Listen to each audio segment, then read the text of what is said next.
Hi, my name's Charles Linden. I'm Director of Linden Tree Education.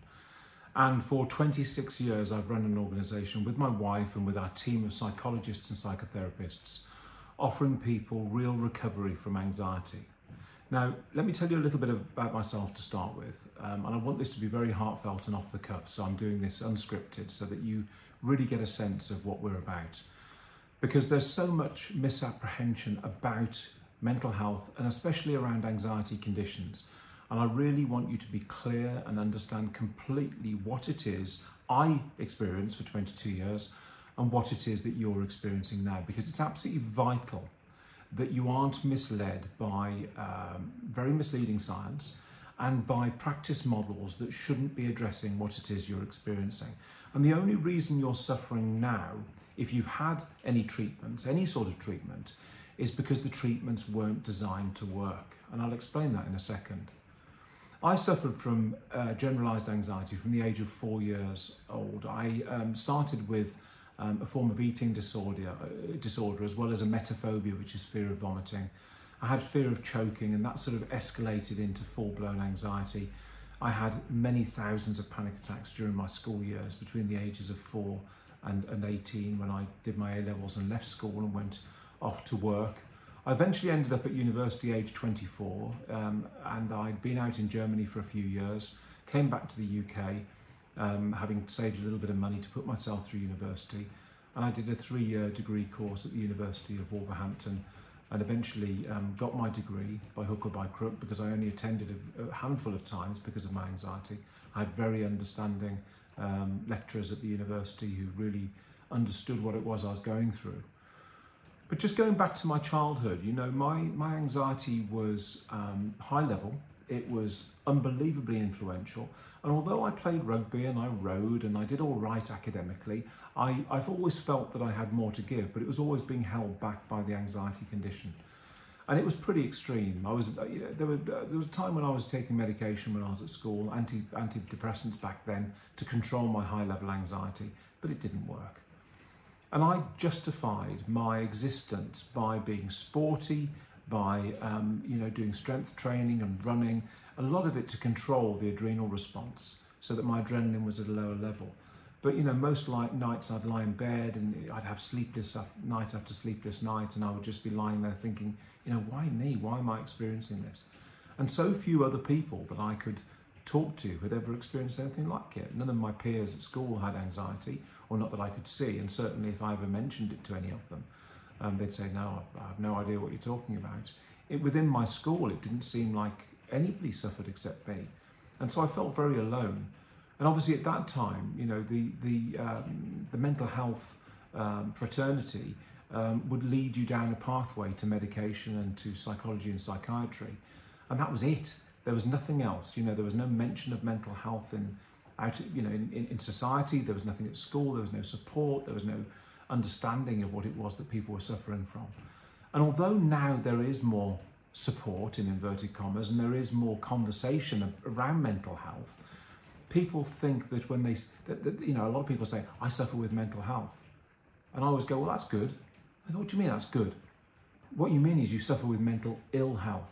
So the point I'm trying to make is that even at a low level, people don't understand the difference between mental illness and anxiety, the difference between mental health and mental ill health, and they don't understand how to utilise their bodies and minds to become mentally stable, emotionally stable, to get rid of anxiety conditions, and to live a full and fulfilling life.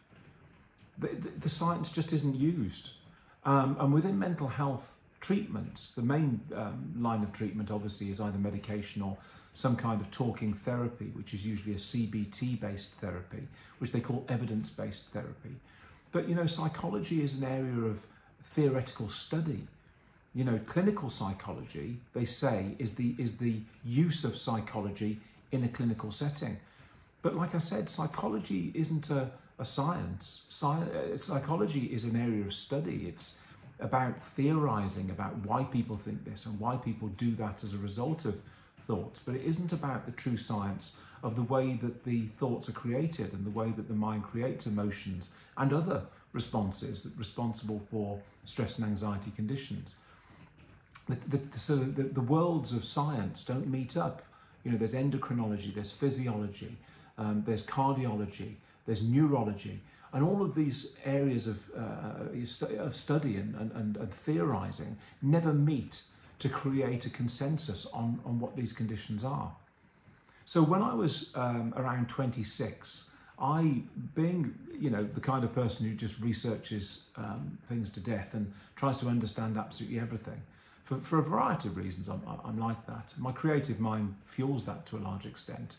I decided that, look, I knew people that had suffered with anxiety. My auntie was one of them and was now leading a normal life. So the fact that psychology and psychiatry and medicine were telling me that you never recover, that, you know, everybody needs anxiety, that you'll never get over your anxiety and your phobias and your mental illness, I just kind of accepted it until I was 26, when I suddenly realised that there were people who no longer suffered at all, and there were people leading very fulfilled and fulfilling lives without anxiety, having suffered earlier in their lives. And I thought, well, so what's the difference between me and them?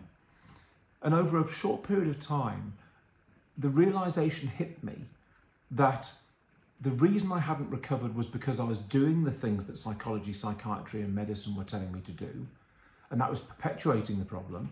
And the other reason I hadn't recovered is because none of those things contained the science of fear. None of them utilised the actual science of fear. So when I looked at that and understood what the science of fear was, I reverse engineered a solution that immediately worked for me.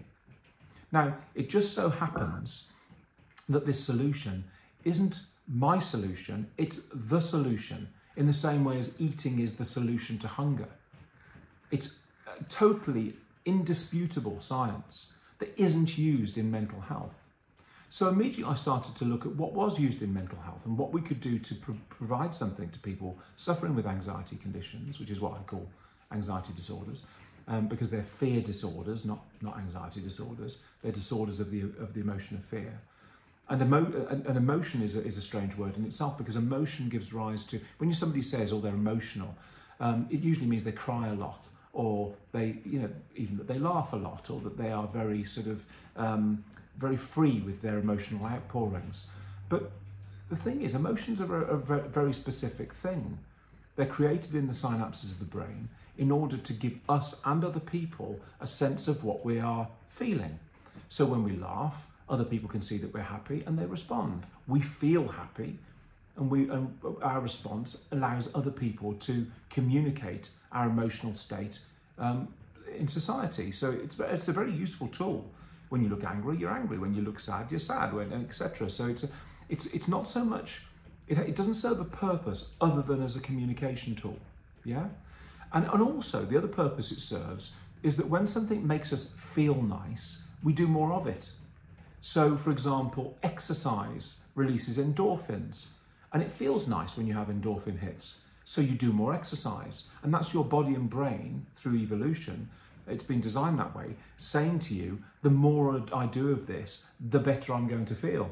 So you do more of it. So things that taste nice, things that feel nice, we tend to do more of. There are some cases when that backfires. For example, drugs, illicit substances can make people feel nice, and therefore they feel compelled to do more drugs, which is a bad thing. But I suppose human evolution never wouldn't have believed that we would do negative things to our body to feel better. You know, smoking, drinking, drugs, those sorts of things. And that's, of course, where addiction comes from. Doing bad things to yourself that are long-term going to cause damage to make yourself, in the instant, feel better. And again, that science is ignored by psychology, psychiatry and medicine, and therefore there are many addicts who are told that actually their problems are behavioural or environmental, and they're not at all. So the sciences align, and you either go with the science or you ignore the science. So anyway, in 1996, I decided enough was enough, and I reverse engineered a solution for me that immediately worked. It immediately switched off all of those things I've been experiencing for 22 years. People were shocked. People all around me. My girlfriend at the time, who's now my wife, my parents, everybody that knew me, they kind of looked at me with new eyes and said, well, how has he done it? What's happened? So my wife encouraged me to document it, and I was attending a day hospital in Kidderminster, at Kidderminster General Hospital, as an anxious person, once a week, and I was surrounded by other people, some of whom had anxiety, some of whom had other issues, and suddenly I wasn't attending as much. So the psychologist said, well, you know, why aren't you coming to the sessions? And I said, well, because I feel so much better. The truth was, I didn't feel anything anymore. It's all gone. He said, well, what did you do? And I said, well, I'll put it on a piece of paper. I'm going to give it to everybody else in the group. So I went one week and gave it to all these people that suffer with anxiety. There were about 6 or 7 of them. And lo and behold, they were saying to me, oh my God, I feel so much better. You must tell people about this. So this psychologist encouraged me to do it, along with my wife, you know, is now my wife, Beth. She encouraged me to do it, so I wrote more and more. And then I started getting emails and people saying, you know, what would you do if you did this? And how would you cope with a wedding? Or how would you cope with going to the cinema or having your hair cut or whatever? Which is hard to believe now, obviously, looking at me. And I would give them advice, mostly through email. Anyway, after about 6 or 8 months of doing this, I was working in television. I was actually working for the BBC. I was working for the Top Gear team in Birmingham as a producer-director. And I was doing some freelance producer directing as well, because that's the degree I did. And people started saying, oh, you know, I get panic attacks when I'm on site. And so suddenly people started referring me through the industry, and I started getting people on Coronation Street or on EastEnders, and these people were flocking to me saying, you know, oh God, I get panic attacks just before I'm about to go on set. And then I got some footballers and I got some people from industry, and suddenly it started to roll, and people were saying, Charles, you know, we need your help. And that's where this came from. That was in 2006, 2007. So to date, we've helped I'm going to say 150,000 because it's more than that, but I'm not sure how many at the moment. And it's now 2024. I'm 56 now. So it's, you know, it's 30 years since I recovered from my anxiety condition. And we've helped literally millions of people all over the world with our videos and books and all the things that, you know, we've published to understand the science of their condition, but more importantly, understand how you can use that science to recover. And I've been doing this, as I say, for many, many years on a one-on-one basis at our residential retreats we run, at our workshops, at our corporate events, and through our portal, which we now run, which is an online community for anxiety sufferers, where you can either anonymously or named go in there and get advice when you need it, get the guidance when you need it, but more importantly, get the structure that you need in order to recover completely. And as I say, we've been NHS tested, we've been university tested, we've had tests done by people like Capita and work done around efficacy. And what we provide is by far, and I mean 9 times more effective than anything offered in general practice or psychological practice for anxiety conditions. It just works, but it works if you understand and do it. And people say, well, isn't it easier to take medication? Well, yeah, it's easy to take a tablet, but are you anxiety free? Well, no.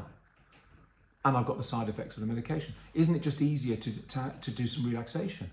Well, yeah, it's easier to relax if you can relax when you've got anxiety, but it doesn't work. Because the problem is with CBT, DBT, NLP, EFT, EMDR, all these acronyms that have been created by psychology, is that the science of those things doesn't align with the science of your disorder. So it can't work. It might be distracting, it might offer you some diversion or some reassurance, or it might make you slightly relaxed in the instant. You might be doing some meditation or mindfulness and you think, well, yeah, you know, I feel a bit more relaxed now. But 10 minutes later, you're back to how you were, because your body will always revert back to disordered until you get rid of the disorder. So, you know, obviously, you know, if you look online, you'll find people saying, well, I did his method and it didn't work for me.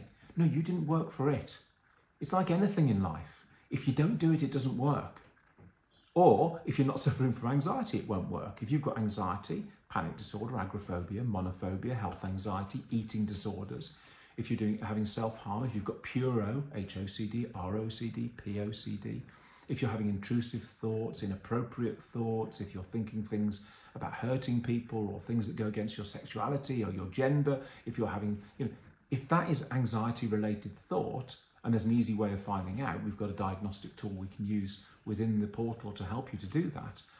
then all you need to do then, once you know you've got anxiety, is apply the principles, use all the support, access our team who will give you live support whenever you need it.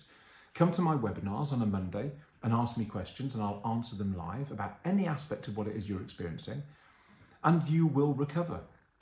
Nowhere else gives you the highest level of curative practice and access to real mental health professionals that would normally be £100 or £150 an hour for their advice, within a portal in which you can feel nurtured, supported, and you can get the support and the friendship of other people suffering with what you experience.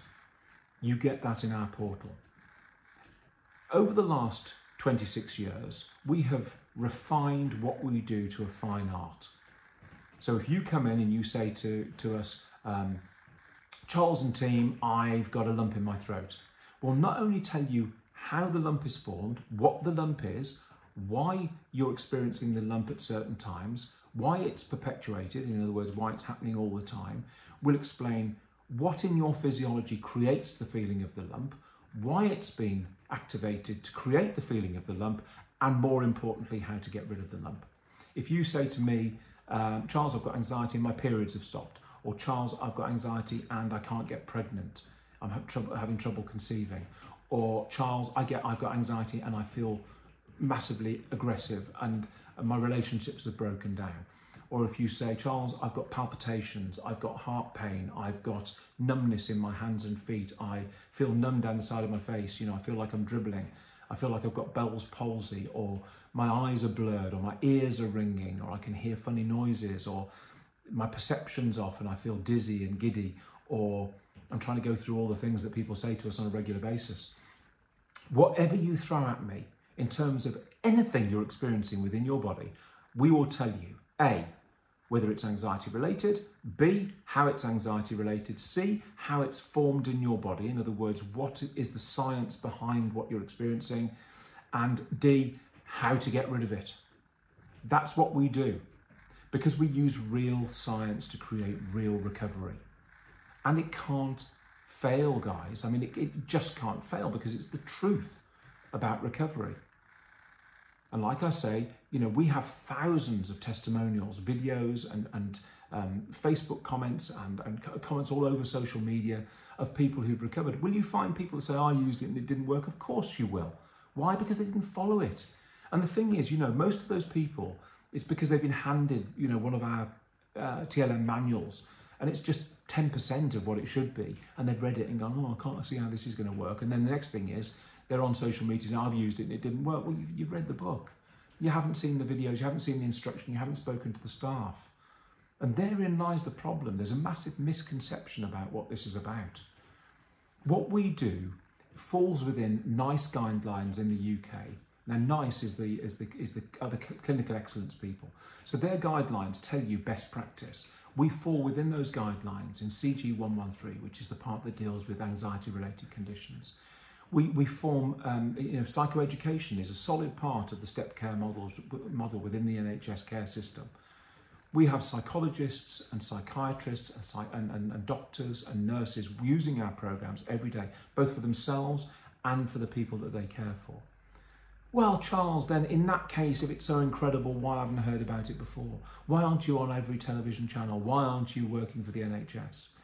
Well, the truth is we do, but the problem has always been one thing, and that is that because what we do is so effective, we are rejected by mainstream systems. So if you've got 50 psychologists working in a CCG or a PCT, as it was back in the early days of the NHS 20 years ago, not the early days of the NHS, but when they were providing, sort of structured mental health facility. The problem is, if you've got 50 people working in psychological health and you've got 1 million people living within your geographic area that you're responsible for, there'll be a portion of those that have anxiety. And the business model for the NHS or any other practice model exists on the perpetuation of a stream of incoming traffic, because like all business models, it relies on money. Now, we've done trials for NHS PCTs in the past, where we've gone in and taken a group of people, a cohort of anxious people, and we've cured them. And we did a test for the NHS in Shropshire, where We had, I think it was 67 incoming people, and over 3 weeks they did our programme. And these were basically we were told they were incurable type people. And they came in at 18.24 out of 21 there's a GAD-7 scale, which basically rates people out of 21 with regard to their anxiety. And these people came in at an average of 18.24. And in 3 weeks, they left at below 3, which is cured. 2.84, I think it was, which is, unbelievable. 18.24 to 2.84, that's right. So their anxiety had dropped below what you would expect to be normal levels of fear response. The NHS were absolutely spellbound. They said, my God, this is incredible. We've got to roll this out. 2 weeks later, we were called to a meeting and told that they couldn't roll it out because the psychologists had basically thrown their toys out of the pram and said, well, if they come along and cure all our anxious people, what are we going to do? So they were thinking, well, we're going to lose our jobs. And we were literally shown the door. This is why we're not used in NHS. They only use things that can't work, like EMDR and tapping and psychological practice and counselling and talking therapists, because they know that they don't cure, but they manage just enough to retain the patients they need for the business model to work. That's not what you deserve. You deserve cure. You deserve complete freedom. You deserve to be free of your anxiety condition.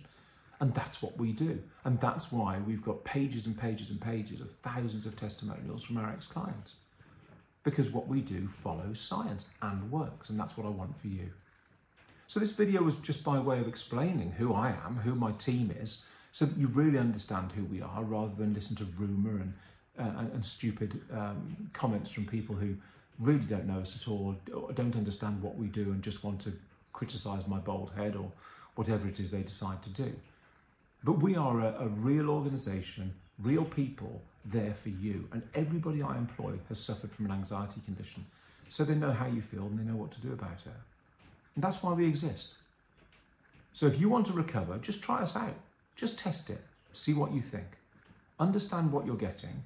Understand what your condition actually is, rather than what you've been told it is.